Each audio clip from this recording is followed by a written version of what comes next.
ದಂಡನಾಯಕ ಭೈರವನಾಯಕ, ಹೊನ್ನಾವರದ ಕೊತವಾಲ ಕಂಠಪ್ಪ ನಾಯಕ, ಕಾರಭಾರಿ ಸತ್ರಾಜಿತ ಶೆಣೈ ಉಪಸ್ಥಿತರಿದ್ದಾರೆ.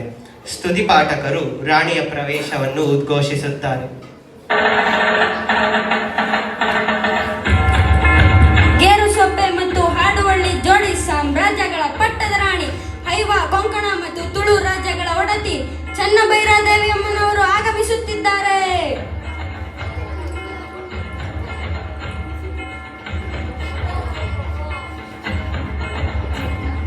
ಮಹಾರಾಣಿ ಚನ್ನಭೈರಾದೇವಿ ಅಮ್ಮನವರಿಗೆ ಜಯವಾಗಲಿ, ಜಯವಾಗಲಿ, ಜಯವಾಗಲಿ. ಮಹಾಮಂತ್ರಿಗಳೇ, ಅವಸರದಲ್ಲಿ ಮಂತ್ರಾಲೋಚನೆಗೆ ಸಭೆಯನ್ನು ಕರೆದ ಕಾರಣವೇನು? ರಾಜ್ಯದಲ್ಲಿ ಎಲ್ಲವೂ ಕ್ಷೇಮವಷ್ಟೇ?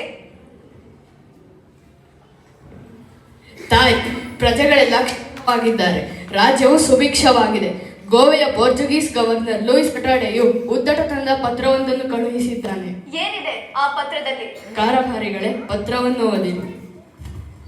ಗೌರವಾನ್ವಿತರೆ, ತಾವು ಹೊನ್ನಾವರ ಮತ್ತು ಭಟ್ಕಳ ಬಂದೂರಗಳಲ್ಲಿ ನಮ್ಮ ಒಪ್ಪಿಗೆ ಪತ್ರವನ್ನು ಪಡೆಯದ ಮುಸಲ್ಮಾನರ ಹಡಗುಗಳಿಗೆ ಕರಿಮೆಣಸು, ದಾಲ್ಚಿನ್ನಿ, ಕೆಂಪಕ್ಕಿ ಮತ್ತು ಶ್ರೀಗಂಧವನ್ನು ತುಂಬಿಸಿ ಅವರ ಸಮುದ್ರ ವ್ಯಾಪಾರ ಸಹಕರಿಸುತ್ತಿದ್ದೀರಿ. ಕೂಡಲೇ ತಾವು ನಮ್ಮ ಒಪ್ಪಿಗೆ ಪಡೆಯದ ಮುಸಲ್ಮಾನರ ಹಡಗುಗಳನ್ನು ನಿಮ್ಮ ಬಂದರುಗಳಿಂದ ಹೊರಗಟ್ಟಬೇಕು, ಇಲ್ಲವೇ ವಶಪಡಿಸಿಕೊಳ್ಳಬೇಕು. ನೀವು ಪೋರ್ಚುಗೀಸ್ ರಾಜದ್ರೋಹಿ ರೋಸಾರಿಯೋಗೆ ಆಶ್ರಯ ನೀಡಿದ್ದೀರಿ. ಆತನನ್ನು ಕೂಡಲೇ ನಮಗೆ ಒಪ್ಪಿಸಬೇಕು. ಮೇಲಾಗಿ ನೀವು ಕಳೆದ ಹಲವು ವರ್ಷಗಳಿಂದ ನಮಗೆ ಕಪ್ಪವನ್ನು ಕೊಟ್ಟಿಲ್ಲ. ಇನ್ನೊಂದು ವಾರದೊಳಗೆ ಕಪ್ಪವನ್ನು ರೋಸಾರಿಯೋನನ್ನು ನಮಗೆ ತಂದೊಪ್ಪಿಸದಿದ್ದರೆ ನಿಮ್ಮನ್ನು ದಂಡಿಸಬೇಕಾಗುತ್ತದೆ. ನಮ್ಮ ಚಕ್ರವರ್ತಿಗಳು ನಿಮಗೆ ನೀಡಿದ ಕಾಳುಮೆಣಸಿನ ರಾಣಿ ಎಂಬ ಬಿರುದನ್ನು ಹಿಂದಕ್ಕೆ ಪಡೆಯಬೇಕಾಗುತ್ತದೆ. ಎಚ್ಚರಿಕೆ. ನಿಲ್ಲಿಸಿ, ಅದೇ ಆಯ್ತು ಉದ್ದಟತನ. ನಮ್ಮ ನೆಲದ ನಾವಿಕ ಪಡೆಯ ಸರ್ದಾರ ರೊಸಾರಿಯೋನನ್ನು ಅವರಿಗೆ ಒಪ್ಪಿಸಲು ನಾವೇನು ಹೆಂಬೇಡಿಗಳಲ್ಲ. ಇನ್ನು ನಾವು ಮುಸಲ್ಮಾನರೊಡನೆ ವ್ಯಾಪಾರ ಮಾಡಿದರೆ ಅವರದೇನು ಅಡ್ಡಿ? ಇನ್ನು ಕಪ್ಪ ಕೊಡಲು ಈ ನೆಲ ಅವರಪ್ಪನದಲ್ಲ. ಕಾರಭಾರಿಗಳೇ, ಹಿಂದೆ ಅವರಿಗೆ ನಮ್ಮ ಉತ್ತರವನ್ನು ಬರೆಯಿರಿ. ಅವರು ಕೊಟ್ಟಿರುವ ಯಾವುದೇ ಕರಾರುಗಳನ್ನು ನಾವು ಒಪ್ಪುವುದಿಲ್ಲ. ಇನ್ನು ನಮಗೆ ಕೊಟ್ಟ ಬಿರುದನ್ನು ಅವರೇನು ಹಿಂದಕ್ಕೆ ತೆಗೆದುಕೊಳ್ಳುವರು?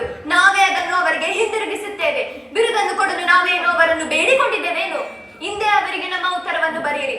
ಭೈರವ ನಾಯಕರೇ, ಹೊನ್ನಾವರದ ಕೋಟೆಯನ್ನು ಸುಭದ್ರವಾಗಿದೆ ಎಂಬುದನ್ನು ನೋಡಿಕೊಳ್ಳಿ.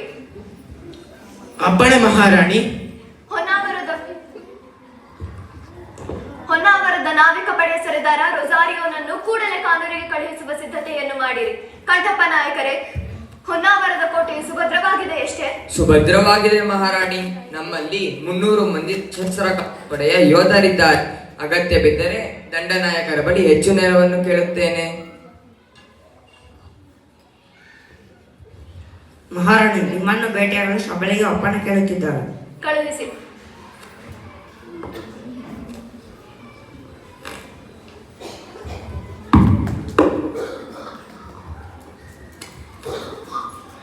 ಮಹಾರಾಣಿ ಅವರಿಗೆ ಜಯವಾಗಲಿ.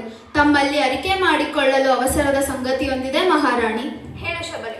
ಮಹಾರಾಣಿ, ಗೋವೆಯ ಗವರ್ನರ್ ಲೂಯಿಸ್ ಅಟಾಯ್ಡೆಯ ನಾವಿಕ ದಂಡು ಹೊನ್ನಾವರದ ಮೇಲೆ ದಾಳಿ ಮಾಡಲು ಸಿದ್ಧವಾಗಿ ನಿಂತಿದೆ. ಇನ್ನೆರಡು ದಿನದಲ್ಲಿ ದಂಡು ಗೋವೆಯಿಂದ ಹೊರಡಲಿದೆ. ಹೌದು, ಆತ ಪತ್ರದಲ್ಲಿ 1 ವಾರದ ಗಡುವು ಕೊಟ್ಟಿದ್ದಾನೆ. ಮಹಾಮಂತ್ರಿ, ಅದುವರೆಗೆ ಯುದ್ಧ ತಂತ್ರ. ಮಹಾರಾಣಿ, ಅವರು ಯುದ್ಧಕ್ಕೆ ಸಿದ್ಧವಾಗಿರುವುದು 2 ಉದ್ದೇಶಕ್ಕೆ. ಒಂದು, ನಮಗೆ ಸಹಾಯ ಮಾಡಿದ ತಪ್ಪಿಗೆ ರೋಸಾರಿಯೋನನ್ನು ಪೋರ್ಚುಗಲ್ಗೆ ಒಯ್ದು ದಂಡನೆ ನೀಡಲು. ಇನ್ನೊಂದು, ನೀವು ಮತಾಂತರಕ್ಕಾಗಿ ಬರುವ ಮಿಷನರಿಗಳಿಗೆ ಅವಕಾಶ ನೀಡುತ್ತಿಲ್ಲವೆಂದು ತಮ್ಮನ್ನು ಬಂಧಿಸಿ ಗೋವೆಗೆ ಒಯ್ಯಲು. ಅದಕ್ಕಾಗಿಯೇ ಅಟಾಯ್ಡೆ ಪೋರ್ಚುಗಲಿನ ಪ್ರಭು ಸೆಬೆಸ್ಟಿಯನ್ಗೆ ವಿಶೇಷ ಪತ್ರ ಕಳುಹಿಸಿ ಹೆಚ್ಚು ನಾವೆಯನ್ನು ತರಿಸಿಕೊಂಡಿದ್ದಾನೆ. ಹಾಗಾಗಿ ಏಕೆ ಶಬಲೆ, ಅರ್ಧವಾಕ್ಯಕ್ಕೆ ಮಾತು ನಿಲ್ಲಿಸಿದೆ? ನನ್ನನ್ನು ಕ್ಷಮಿಸಬೇಕು ಮಹಾರಾಣಿ. ಅವರು ಸುಮಾರು 130 ನಾವೆಗಳನ್ನು ಸಜ್ಜುಗೊಳಿಸಿದ್ದಾರೆ. ವಿಶೇಷ ತರಬೇತಿ ಪಡೆದ ನಾವಿಕ ಸೈನ್ಯವನ್ನು ಪೋರ್ಚುಗಲ್ನಿಂದ ತರಿಸಿದ್ದಾರೆ. ಹಾಗಾಗಿ ಈ ಸಲ ಸಮುದ್ರ ಯುದ್ಧದಲ್ಲಿ ಅವರನ್ನು ಗೆಲ್ಲುವುದು ಕಷ್ಟಸಾಧ್ಯ. ಶಬಲೆ, ನಿನ್ನ ಬಾಯಿಯಲ್ಲಿ ಸೋಲಿನ ಮಾತು. ಏನಾಯಿತು ನಿನಗೆ? ಅವರ ಸಿದ್ಧತೆ ಆಗಿದೆ ಮಹಾರಾಣಿ. 1 ವಾರ ಕಾಲ ಅವರ ಬಂದರು ಕಟ್ಟಗಳಲ್ಲಿ ರಹಸ್ಯವಾಗಿ ಸಂಚರಿಸಿ ವಿಷಯವನ್ನು ಸಂಗ್ರಹಿಸಿದ್ದೇನೆ. ಈ ಸಲ ತಾವೇನಾದರೂ ವಿಶೇಷ ಪ್ರತಿತಂತ್ರ ಹೂಡಬೇಕು. ಶಬಲೆ, ಅವರ ಹಡಗುಗಳ ಸಂಖ್ಯೆಯನ್ನು ನೋಡಿ ಹೆದರಿದಂತಿದೆ ಮಹಾರಾಣಿ. ಅವರೊಮ್ಮೆ ದಾಳಿ ಮಾಡಲಿ, ನಂತರ ತಿಳಿಯುತ್ತದೆ ಪರಂಗಿಗಳ ಪರಾಕ್ರಮ. ಭೈರವ ನಾಯಕರೇ, ವಿಷಯ ಅಷ್ಟು ಸರಳವಲ್ಲ. ಶಬಲೆಯ ಮಾತು ಇದೆ. ಮೊಸಳೆಯನ್ನು ಯಾವತ್ತೂ ನೀರಿನೊಳಗೆ ಸೋಲಿಸುವುದು ಕಷ್ಟ. ಅದನ್ನು ನೀರಿನಿಂದ ಹೊರಗೆಳೆದು ಸದೆಬಡೆಯಬೇಕು. ಅರ್ಥವಾಯಿತು ಮಹಾಮಂತ್ರಿಗಳೇ. ಈ ಬಾರಿ ನಮ್ಮ ಯುದ್ಧ ನೀತಿಯು ಬದಲಾಗಲೇಬೇಕು. ಮೊಸಳೆಯನ್ನು ನೀರಿನಿಂದ ಹೊರಗೆಳೆದು ಸದೆಬಡಿಯಬೇಕು. ಇರಲಿ, ಇಂದಿನ ಸಭೆಯನ್ನು ಇಲ್ಲಿಗೆ ಮುಗಿಸೋಣ. ಭೈರವ ನಾಯಕರೇ, ನೀವು ಶಬಲೆ ಹಾಗೂ ಸತ್ರಾಜಿತ ಬೆಳಗ್ಗೆ ನನ್ನನ್ನು ಭೇಟಿಯಾಗಿ. ಮಹಾರಾಣಿ ಚೆನ್ನಭೈರಾದೇವಿ ಅಮ್ಮನವರಿಗೆ ಜಯವಾಗಲಿ, ಜಯವಾಗಲಿ.